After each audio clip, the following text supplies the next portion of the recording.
Hey listeners, Adam O'Donnell here. Today we have a great interview with Immad, the CEO of Mercury. He goes under the hood on how they grew to 80,000 customers after only launching in 2017. They've raised over $152 million and their last valuation was $1.6 billion.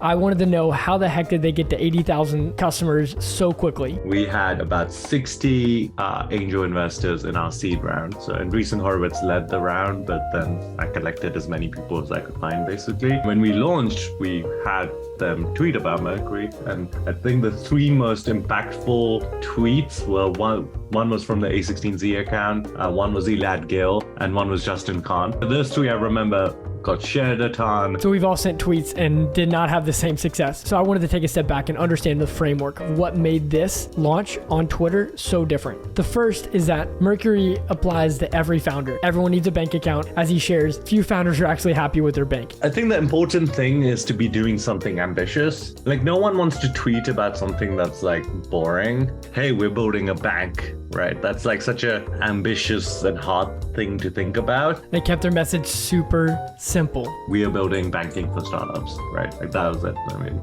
we just wanted everyone to say that phrase, banking for startups, over and over, so that like we became known for that. There's like a mimetic power to certain phrases, if you know what I mean. It has to be easy to understand, has to like be interesting to talk about, it has to be a short phrase. So they had an ambitious idea solving a real pain and they had their messaging, but we also can't ignore the power of Immad's network. He's a successful founder. He's now invested in over 280 startups. But we grew very consistently between 30 and 40% a month for the next like 6 months after we launched. Really, most of it came from word of mouth and actually continues to. If you only get one thing from this episode, it's understanding what is the most important growth channel that we need to focus on and how do our users make decisions. For founders, it's word of mouth. As he said in the episode, they don't Google. When you want to decide on a bank account, you ask other founders. He knew that, they understood it, and they played to it really, really well, and that's how they've been able to grow so fast. Check out the rest of the episode. Mercury is one of the hottest startups in Silicon Valley right now. Boom. Hey, welcome to Sit Down Startup Founder Podcast. I'm your host, Adam O'Donnell, former founder and VC. I now work at Zendesk for Startups, where we offer 6 months free use of Zendesk for qualified high-growth companies.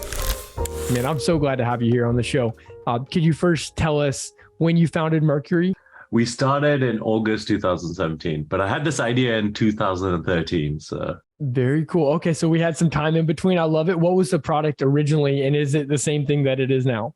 Well, we didn't launch until April 2019, but yeah, the product never changed. We were always planning and to build a bank account for startups, and that's what we launched with and still have today as our primary kind of product. And how big are you now, just for anyone who doesn't know about Mercury? 357 employees, about 80,000 businesses use Mercury. Most recent kind of fundraise was we raised 120 million at a 1.62 billion valuation. Can you name some of your investors for also anyone who doesn't know? I know you've got some really impressive ones. Yeah. Andreessen Horowitz, CRV, Co2, actually Howie from Airtable that you just mentioned. We have actually about like 80 or 90 angel investors. So I could go on for a while, but yeah, lots of really supportive, useful people. Really cool. I mean, help us. Like, so you have 80,000 customers using Mercury, and you founded in a relatively short amount of time. Could you tell us one of the most impactful growth strategies in the early days before you started to hit that hockey stick moment? The thing that actually works surprisingly well right at the start, and I don't know if this really works for other people that well, but what worked for us was Twitter. We had about 60 angel investors in our seed round. So Andreessen Horowitz led the round, but then I collected as many people as I could find basically. And when we launched, we had them tweet about Mercury. And I think the three most impactful tweets were one was from the A16Z account, one was Elad Gil, who's an investor in Mercury and actually a great investor if you can get him. And one was Justin Khan, also an investor in Mercury, also a great founder and investor. I mean, I'm sure there was other tweets that had an impact, but those three I remember got shared a ton, really helped drive this kind of initial word of mouth growth. With Mercury, it's pretty obvious that the need exists. Like everyone before Mercury hated their business bank account. You know, that bit wasn't hard, but the hard bit is trust, right? Like, do you trust your hard-earned business money to a new startup that just launched with a bank account. And that was really hard at the start for us to like get over that hurdle. But getting these kind of, relatively well-known tech influencer type people to like tweet about us, number one, obviously gave us distribution, but it also like helped bridge this trust gap that existed. And that was very important to us at the start. You're saying you got A16Z to invest as well as these other impressive investors before you launched? Yeah, there was a seed round we did right at the start, basically. That's amazing. So how many customers did you have when they were doing due diligence at your seed stage? I mean, zero. Especially in 2017, it takes a lot of time to build a bank account. I was mostly based on this is my fourth startup and I sold my previous one. So I had at least somewhat of like a reputation. And then B, a lot of the people that invested had felt this pain point. Like almost everyone that was an investor had been a founder. So they felt that like there was a need for a better business bank. Did you suggest the kind of tweet that you wanted them to do? I tweeted something and then I sent them all an email saying, hey, you can either retweet this or write your own tweet. I don't think I wrote it out for them. It's an easy ask from an investor, right? It's like, hey, we launched something, like it's cool, you should tweet about it. Difficult thing for them to do. Can you tell us more about how you thought about the messaging? And I'm just wondering like how surgical it was to get the right messaging, because you obviously nailed the messaging. I think the important thing is to be doing something ambitious. Like no one wants to tweet about something that's like boring. We're like, hey, we're building a bank, right? That's like such a ambitious and hard thing to think about. It is often said as like, hey, go back to the product and the core thing. And that I think like a lot of marketing and things like that is like, you can't quite tweak the message if the underlying thing is not interesting and people don't want to talk about it. But, building a bank, it being a big pain point for entrepreneurs, like it was exciting and interesting to tweet about. And that was the real core of the messaging. We were like, we are building banking for startups, right? Like that was it. I mean, we just wanted everyone to say that phrase, banking for startups, over and over so that like we became known for that. Beyond that, there wasn't like some complex message or anything like that. You had done enough research as a founder that you knew there was a real pain here. And the messaging is super simple. Like no one has to overthink. This isn't like underwater basket weaving kind of joke. Not to get too abstract about it, but there's like a mimetic power to certain phrases, if you know what I mean. Like it's like some things spread better because they're like, it has to be easy to understand. It has to like be interesting to talk about. It has to be a short phrase. If you get a few of those things right, they tend to have like better spread. Not that I've thought like a ton about like what is the mimetic spread of this thing, but like at least in hindsight, like I think those things made it like interesting. I love that humility because you're like, we didn't like surgically get all this thought. We were just like, hey, we know there's a problem. I don't know, startup banking. That's what we do. And this is in a time when Brex was rising up as well. So I'm curious how you were looking at that during that time. So, they're very focused on a corporate credit card, whereas our focus was always like, let's be your primary bank account. So I think externally people view these markets as like, oh, it's the same thing in a similar market. But I think reality is like when you're looking for a bank account, you mostly think about Mercury or you think about one of the incumbents. And we really want you to think about Mercury, obviously. When it comes to a corporate credit card, Brex has obviously done really well. Other people, we actually just launched a corporate credit card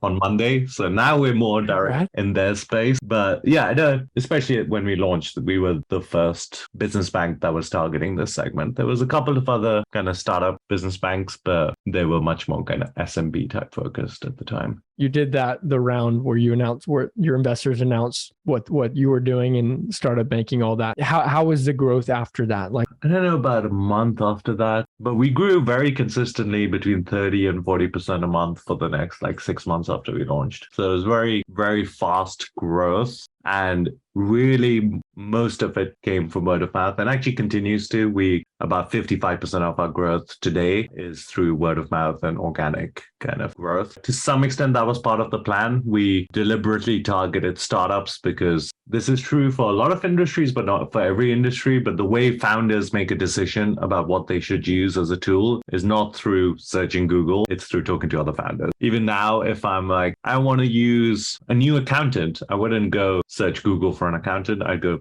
ask my 5 founder friends and say, which accountant do you like and like who should I use? So I think that's very true between like the startup entrepreneur community. It's very, very much based on recommendations. We really go out of our way to give people really good support, build a really good product, and try to make it so people love Mercury. And we provide a valuable service. And I think on the other side, people really dislike most of the previous banks. So that gives us an opportunity to really become like the recommended bank for entrepreneurs. So a lot of our growth has been word of mouth. And I think actually it's like quite healthy. It forces you to actually build a great product if you rely on word of mouth growth. Like you can't rely on just like spending more money to acquire users. You actually have to like build new products and provide a great customer experience. I mean, this is how every business should be in general. And I know this podcast is always around like, what are the growth things you did?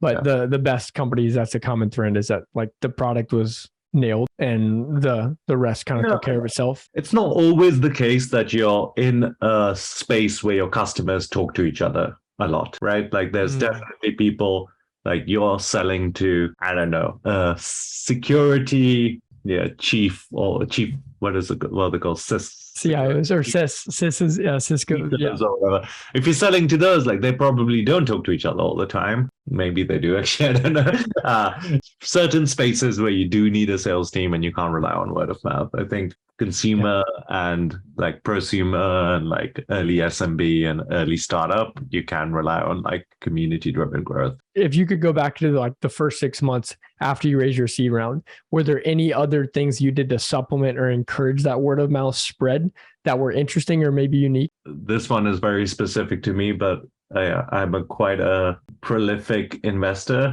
Now I've invested in 280 companies. Back then I was probably on like more like 100, getting all of them to use it. Not that it was just a suggestion, but obviously they know me, so they're more likely to do it. So that's like, at the start you can do a lot of manual things, right? Like you don't need to rely on things that work at scale. We did actually podcasts like this. I went on a bunch of podcasts and we ran our own podcasts from the start. So like the Twitter thing worked. So like our thinking was, how do we generate more tweets? So creating a podcast with people with Twitter following and like getting them to then tweet about the podcast, and people would then learn about Mercury. That worked well. We also focused to some extent on trying to win the next Y Combinator batch. So we launched in April. That don't know, Y Combinator is an accelerator for startups that's quite successful. And there was a Y Combinator batch that happened, like, I guess, June to August. So it was straight after our launch. Actually, don't know exactly what percentage of that batch used Mercury, but it was significant. And like we had a perk for the batch, and then we tried to talk to as many of the batch as we could to like get them to use Mercury. So that was fairly successful as well. I'm a big fan when it comes to especially early marketing to just try a lot of stuff. I don't think you can really know what's going to work and what will scale, but like kind of have to throw a lot of like stuff out there, and what works you double down on. If it doesn't work, you don't do more. One other thing, a growth strategy that I've really admired is Mercury Raise, where you make it introduce other founders to VCs in your network, and you do it really well. I've talked to people on that team, and you have a team that just does that. Yeah, we have 3 people that basically do those kind of community projects, and it's nice because I don't know, even if they don't drive marketing, at least we're being helpful to people. So at the minimum, I feel good about it. But I do think one of the ways to drive marketing is to do things where you don't make money. When it's all about like, I'm personally going to make money from this thing, it's easy for other people to kind of tune out. Whereas if you just do useful, helpful thing for people that's like educational or like helps the community in some ways, that drives marketing for like free. I mean, obviously you have to build it, but it's cheaper to do that than spend like millions of dollars on like billboards or something like that. It's such an altruistic thing. You're like, hey, I'm just trying to help people, and you trust that it does convert. One last question. What is your superpower as a founder? My main one, and I guess partly because I enjoy this, I think it's hard to have a superpower that you don't enjoy doing, is I really like learning new things. And I feel like as a CEO, you have to learn new things every few months. And you're like last year, I was like, I need to hire some execs. I have no idea how exec hiring works. So I spent some time figuring that out. And, I'm not amazing at it, but I'm much better than I was a year ago. So I feel like there's always a new challenge and something new to learn, and I love learning these things. This has been amazing. Thank you so much for your time. Yeah, thanks for having me, Adam. Boom. That's a wrap. Thanks for listening. Make sure to subscribe on Apple, Spotify, and Google. If you want to learn more about Zendesk for Startups and our free offer, please check out our website at zendesk.com/startups.